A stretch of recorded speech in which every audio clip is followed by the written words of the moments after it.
Roxanne Flores, but my students call me Miss Roxanne. I'm a BA Communication Arts graduate and a licensed professional teacher. And for this video, we're going to talk about the difference of despite and in spite of. So sit back, make yourself comfortable. We're gonna learn something new today.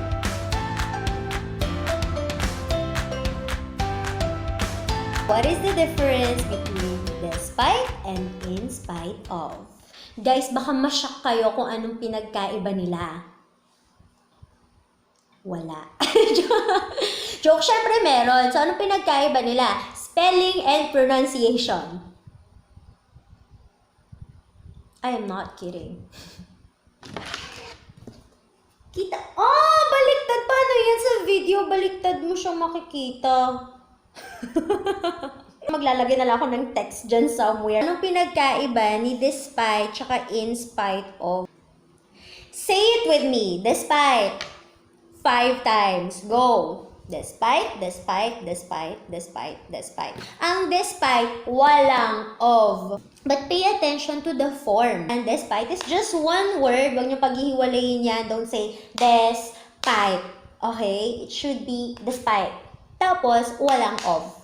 Okay? Tapos yung in spite of, we have here how many words? 3 words. In spite of. Huwag niyong gagawing one word yung in spite. Okay? And then, ito yung meron kasamang of. Yeah? So, how to use them in sentences? Despite the COVID-19 virus, we have to study, we have to keep learning, we have to stay at school, stay home, but, still learn.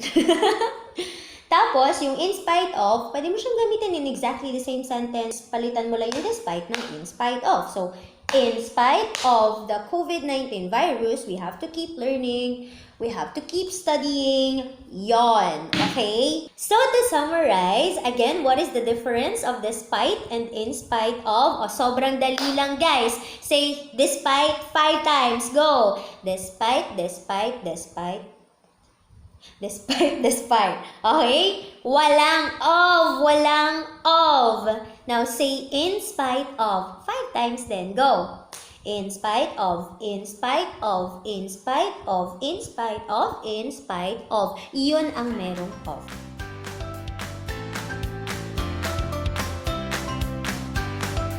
And that's it! Yay! Thank you so much for watching, guys. Click somewhere here, and learn something new today. It's still I'm Miss Roxanne saying goodbye until our